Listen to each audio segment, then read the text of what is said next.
Dear Lady Love TV.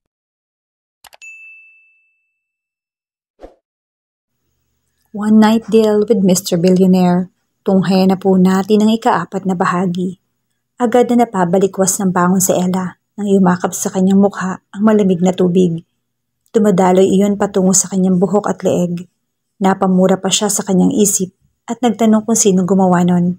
Ang ganda pa naman ng tulog niya bunga ng pagod. Sobrang pagod ang humahawak sa mga binti niya pababa sa kanyang paa. Feeling detective kasi siya kahapon at sinundan pa talaga niya si Raph. Ewan din ba kung anong pumasok sa utak niya at nagawa siyang sundan ito hanggang sa makauwi. Akala niya kasi mag-iinom na naman ito.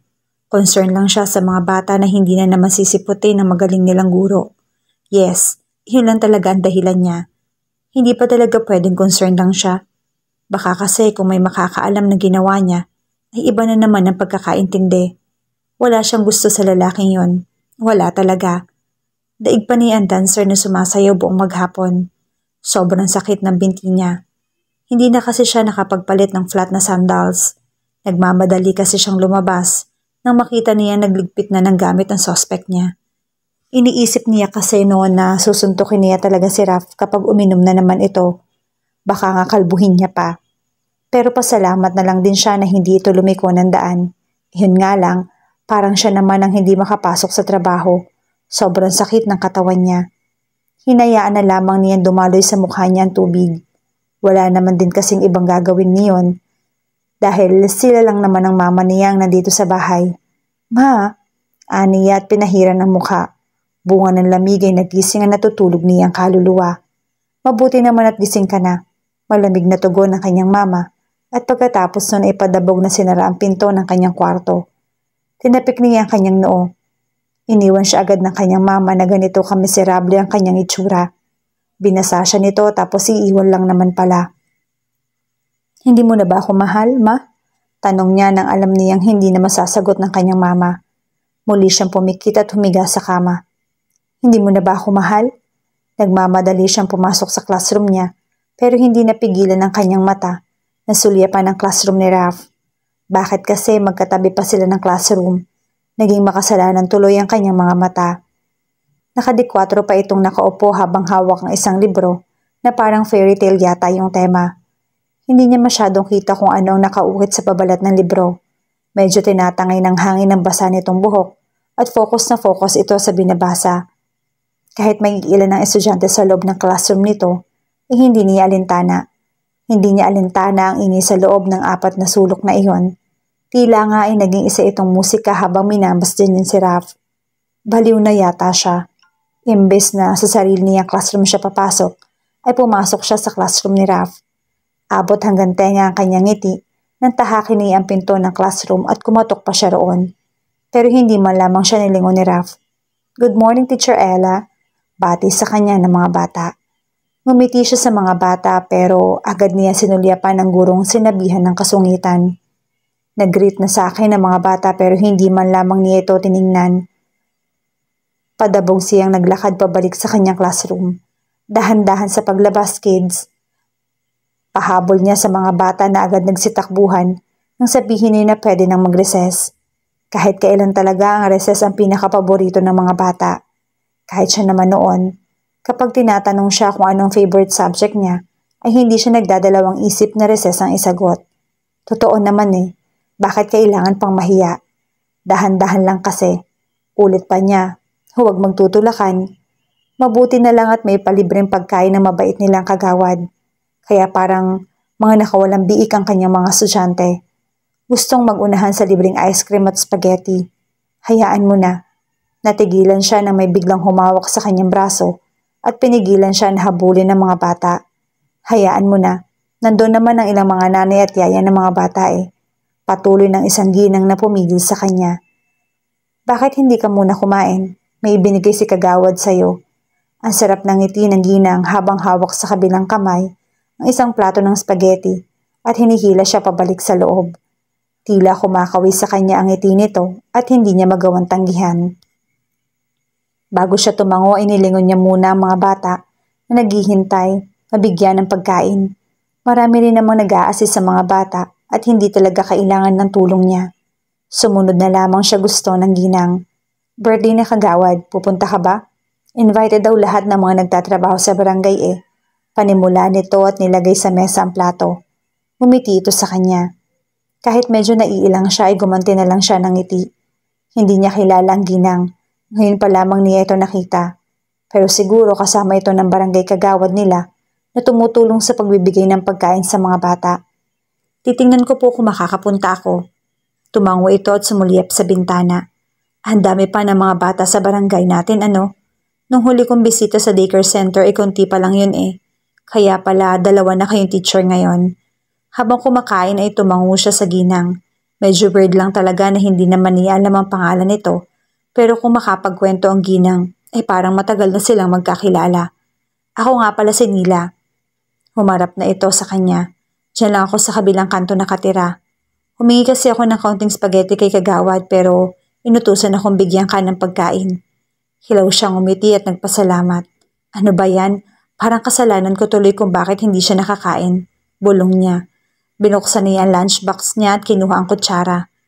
Medyo marami namang spaghetti kaya kasya pa siguro iyon sa kanila. Inabot niya ang kutsara kay Manang Nila. Kain po tayo. Hati na lang tayo sa spaghetti. Hindi ko naman po mauubos to lahat eh. Aniya pero hindi gumalaw ang matanda upang tanggapin ang kutsara. Don't worry, malinis to. Humalakhak ang ginang at inabot ang kutsara. Inulit pa nito ang tanong kung sigurado ba raw talaga siya. Sumabay na ito sa pagkain hanggang sa nagkwento na naman ito ng mga bagay-bagay. Nang matapos silang kumain, ay sumilip na naman si Manang Nila sa bintana.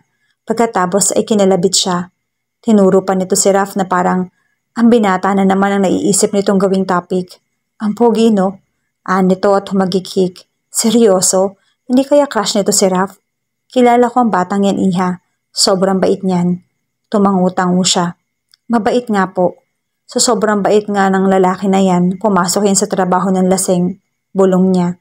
Alam mo ba na high school teacher ang batang yan dati?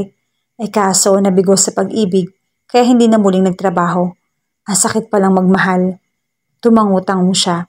Totoo namang masakit magmahal, pero hindi naman sa lahat ng panahon ay sakit lang ang binibigay ng pagmamahal.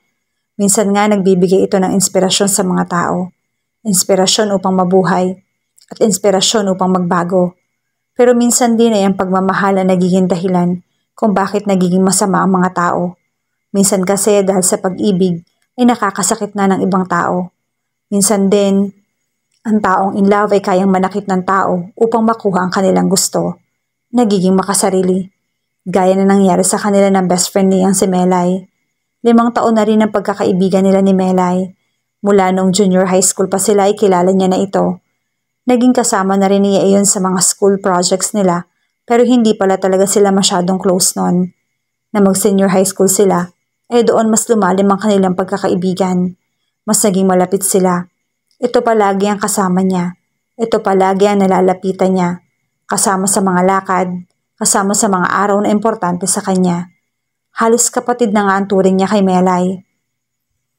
Pero hindi umabot sa isip niya na magiging kaaway niya ito. Hindi umabot sa isip niya na mapuputol ang relasyon nila. Mas lalong hindi umabot sa isip niya na magkakalabuan sila dahil lang sa isang lalaki. Dahil sa pipiliin nito si Ken at iiwan siya nito. Iiwan ang pagkakaibigan nila. Pero ganun siguro talaga. Masakit ang magmahal. Huminga siya ng malalim at nakasilip na rin sa bintana. Mapait siyang umiti habang sinusundan ng tingin si Raf. Halos hindi mo makita sa mukha ng lalaki na may pinagdadaanan nito. Hindi mo makikita sa mukha ni Raf na nasasaktan ito. Ang galing nitong magtago. Pero nung nakita niya itong lasing, nakita niya ang pait at hinagpis sa mga mata nito. Doon niya nalaman na may tinatago pala itong masakit na kwento. Sana makaya niya. Bulong niya sa isip. Naaawa lang ako sa kanya. Patuloy ni Manang Nila. Si Kylie ang gusto niyang pakasalan. Mahal na mahal niya ang babae na iyon. Kahit maraming balita na hindi maganda ang background nun, pero hindi yun pinansin ni Raf. Hanggang sa nagpa siya ang dalawa na magpakasal, pero mas pinili ni Kylie ang Amerikanong iyon at iniwan si Raf. Mapait na tumawa ang ginang. Daig pa ni Raf ang mga teleserye sa TV eh. Siguro kung magiging movie ang kwento ng batang yon, kawawa ang magiging bida. Bakit po? May mas malalim pa bang story si Raf maliban sa love story niya? Hindi niya napigilang itanong sa ginang. Tumawa lang ito at tinapik siya sa balikat. Isinara nito ang bintana at inayos ang kortina. Inaya siya nito na bumalik sa mesa at parang walang balak na ikwento rin sa kanya ang buhay ni Raf. Halos ibulgar na nga nito ang love life ni Raf, tapos hindi pa pala ikukwento ang lahat. Mapait na hindi itong ngumiti sa kanya. May gusto ka ba kay Raf? Ella? Panay sulyap siya kay Raf, kahit hindi maabot ng isipan niya kung bakit. Tila isa yung obra na gusto niyang palaging masulyapan at daanan ng kanyang mga mata. Tila isang libro na nais niyang buksan at basahin kung ano ang nakasulat. Umiling siya at humakbang palayo sa pinto ng classroom niya at pumasok. Hindi siya dapat naninilip. Nakakainis lang kasi hindi niya tuloy mabigyan ng pansin ng mga bata dahil sa lintik na Raf na yon. Hindi niya alam kung awa ba itong nararamdaman niya o gusto lang talaga niyang makita ang binata. Gusto niyang makita kung paano itong umiti. Sobrang weird. Oo, hindi siya ganito dati. Ningiti nga na natural ay hindi niya makita. Ngiti pa kaya ng iba. Isang linggo na ang lumipas mula noong pumasok siya sa trabahong ito. Isang linggo na rin ang nakikita niya ang lalaki. Maliban pala noong hindi ito pumasok dahil naglasing. Hindi pa pala isang linggo. Counted na lang yon. Don't be shy. Bulong niya sa isip. Ngayon pa ba siya mahihiya? Teacher Ella? Tawag ng isang bata kaya naputol ang pakikipag-away niya sa kanyang utak. Gusto pa naman niya sanang ipilit na hindi naman siya nahihiya. Nababaliw na yata ako. Parang pa siyang lumapit sa bata na tumawag sa kanya. Dapat muna siyang mag-focus. Mamaya na niya iintindihin ng mga bagay-bagay na hindi naman talaga importante. Pakialam ba niya kung broken si Raf? Broken din naman siya noon pero hindi naman siya nagdadamay ng ibang tao. Siyempre, maliban sa mama niya. Yes, matamis pa siyang umiti sa bata at hinaplos ang balikat nito. I don't know how to read. Read? Gulat niyang tanong. Ano na naman pumasok sa batang to at parang gusto na namang magbasa. Nung isang araw din ay gusto nitong malaman kung paano magsulat. Ayaw pa niyang ma-stress pero tinutulungan siya ng batang ito na pahirapan ang sarili niya. Tamulkam na malalaman mo rin kung paano, okay? Binigyan ko kayo ng activity kanina. Iyon muna ang gawin mo. Ngumiti na naman siya at nagpa siyang iwan ng bata. Nasobrahan yata sa talino kaya gustong malaman ang lahat. Basic lang naman ang dapat nilang ituro sa mga bata pero mukhang may talent ang isang to. But Teacher Ella, I want to do it now. Huminga siya ng malalim at muling nilingon ang bata. May namumuong luha sa mga mata nito at parang gusto nang umalis. Hindi niya alam kung paano ipapaintindi sa bata ang lahat. Hindi niya alam. Lalapit na sana siya sa bata nang may nakauna na sa kanya. Kung tingnan niya ito ay si Raf iyon. May binulong ito sa bata na ikinangiti nito. You're the best. Anang bata at nag-thumbs up pa. Na magtagpo ang kanilang mga mata ay agad nagbika si Raf. Can we talk? Hindi na nito hinintay ang kanyang sagot. Agad itong umalis sa classroom at naiwan siyang nakatulala. Ano sinasabi nito sa bata? Bakit gusto nitong mag-usap sila? Alam na kaya nito na palagi siya nagtatanong sa mga kasamahan nila tungkol sa buhay nito. Ano gusto nitong gawin? Galit ba ito sa kanya? Alam na kaya rin ito na sinundan niya ito nung nakaraan? Ang daming tanong sa utak niya. Hindi niya tuloy maihakbang ang mga paa upang lumabas. May humawak sa kanya. Si Nanay Nila na hindi niya alam kung paano nakapasok sa classroom. Ngumiti ito at bumulong sa tenga niya. Ang gwapo ni Sir Raf, no? Crush mo? Crush? Wala siyang crush na broken-hearted. Nasaan ang teacher niyo? Tanong niya sa mga bata na naghahabulan sa loob ng classroom. See? Hindi siya deserve na maging crush ko in the first place. Hindi niya kayang utusan ng mga bata na maging behave. Bulong na naman niya sa utak niya. Are you looking for Teacher Raf? Tanong sa kanya ng batang may hawak na paper doll. Tumango siya at tinuro nito ang second floor ng barangay hall. He's with Captain. Thank you. Agad siya nagpasalamat sa bata at humakbang na palabas pero mabilis nitong nahawakan ang kanyang braso. Inilahad nito ang kamay na parang nanghihingi. Itinaas niya ang kilay. Bakit nito inilalahad ang kamay? May payment. Payment? Gulat niyang tanong. Aba, ibang klase. May bayad na pala ang pagbibigay ng sagot ngayon. Tinulak niya ang pinto ng kapitan. Akala pa naman niya ay may pag-uusapan sila ni Raf. Kaya pumunta ito sa classroom niya. Hindi pala. Idiniin niya ang mga labi. Inutusan pala ito ni kapitan nila na ipatawag siya. Sa bagay, bakit naman siya nito kakausapin, hindi ba? Wala naman silang dapat pag-usapan. Siya lang naman itong nagagandahan sa mga labi ng lalaki. Hindi naman ito nagagandahan sa labi niya. Siya lang din naman ang panay tingin sa mga kilay nito dahil ang gandang tingnan kapag ginagalaw nito. Siya lang talaga. Nasapunan niya ang noo. Oo, siya lang talaga. Mabuti naman at tumating ka na. Nito na kaagad na hinto. Wala sa oras siya nagtaas ng tingin. Nandito na pala ang kapitan nila at kumakain ng burger. Siya na lang pala talaga ang kulang. What's your name again? What's my name? Pag-ulit niya sa tanong ni Raph. Seryoso? Tinatanong niya yung pangalan ko? Hindi niya talaga alam. Samantalang ako alam ko na ang last name niya. Hindi siya nag-abalang sumagot. Hindi rin niya pinansin o tiningnan man lang si Raph. Umupo siya sa kaharap nitong upuan at kay kapitan lang bumate. Leche, hindi ko napaghandaan na magandang atake na yon. Bulong na naman niya. Parang kinakain ng pride niya sa tanong na yon. Seryoso talaga na hindi nito alam ang pangalan niya. Good morning din, Miss Ella. Pagbati rin ng kapitan nila. Doon na niya sinulyapan ang buwisit na binata. Paraan ng pagsulyap niya ay parang sinasabi niya rito na, yun ang pangalan ko, gago. Now you know. Pero syempre, hindi naman siya marunong magmura. Kaya ko kayo pinatawag kasi may paparty si Governor at doon mismo ihiheld sa City Hall natin. Lahat ng mga bata na nasa daycare center ay invited. Natigil ang pagsisalita ng kapitan nila nang padabog na nila pag niref ang baso nito sa mesa. Sorry, hingin nito ng paumanhin. Nalakasan ko yata. Tiningnan lang niya si Raph na parang hindi komportable sa upuan nito. Pinagmasdan niya ito mula sa paa papunta sa puwet nito na ang sarap pisilin. Gaya ng mga sabi ko kanina, kailangan pumunta ng mga bata kaya kailangan din nakasama kayong dalawa. Madali lang naman ang event na yon, half day lang. Kami po talagang dalawa. Hindi ba pwede na? Yes, Mr. Raph, may problema ka ba? Tanong ng kapitan nila kaya umiling ang binata. Ano na naman kayang problema niya? Ayaw niya kayang kasama ako? Sa ganda kong to? Tumaas ang sulok ng kilay niya. Kung ayaw nito sa kasama, ayaw din naman niyang kasama ito. Hindi porke na maganda ang mga mata nito ay may karapatan na ito mag-inarte.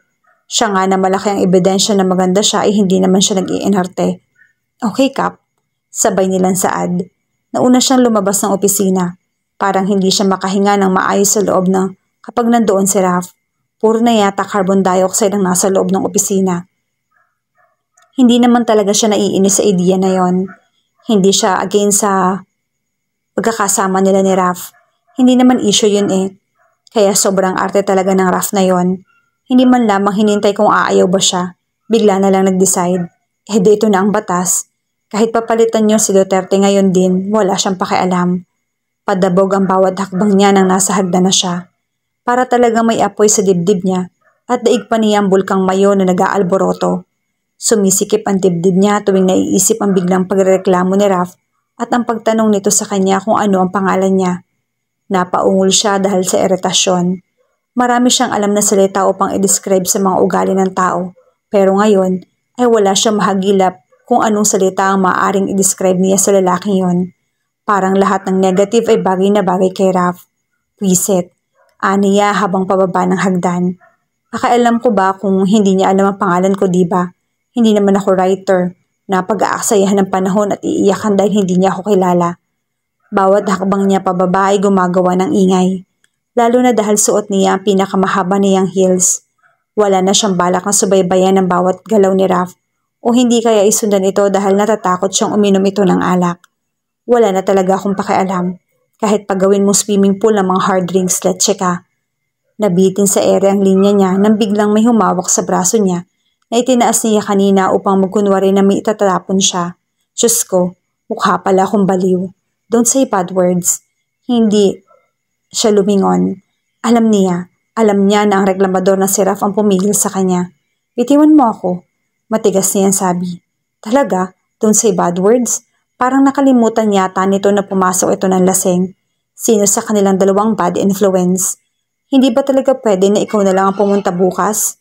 Doon na siya lumingon. Bakit ba pinagpipilitan nito ang gusto? Hindi mo ba naiintindihan ang sinabi ni Cap? Tanong niya, tinitigan nito sa mata. Tayong dalawa. Idiniin pa niya ang bongga ang dalawang salita. Kasi, mahirap bang intindihin yun? Hinila siya ng binata sa braso. Pumunta ka man o hindi, I don't care. Nagbilang siya ng 3 at muling bumaba. Wala naman siyang pakialam kung pumasok ito o hindi. Hindi naman mababawasan ang sahod niya kung hindi ito pumasok. Double pay nga siya kung ganun eh. Ang sweldo nito ay mapupunta sa kanya. Muli na naman siya nitong pinigilan at sinandig sa dingding na makababa na sila ng hagdan. Palingali-nga pa siya pero walang barangay official na nadayo sa sulok na yon. Ano na naman ang plano ng lalaking to? As I said, I don't care kung papasok ka o hindi bukas. Iniharang nito ang daliri sa labi niya. Nanlaki ang mga mata niya sa ginawa ni Raf. Loko to ha? Pero nang dahan-dahan nitong inilapit ang mukha sa mukha niya, ay tila na estatwa siya nang pumikit siya. Hindi niya alam kung bakit siya pumikit. Hahalikan niya ba ako? Pero hindi yun nangyari. Imbis na halik ang dumapo sa kanya, pitik sa noo ang kanyang nakuha. Agad siya nagdilat pero wala na roon ang binata.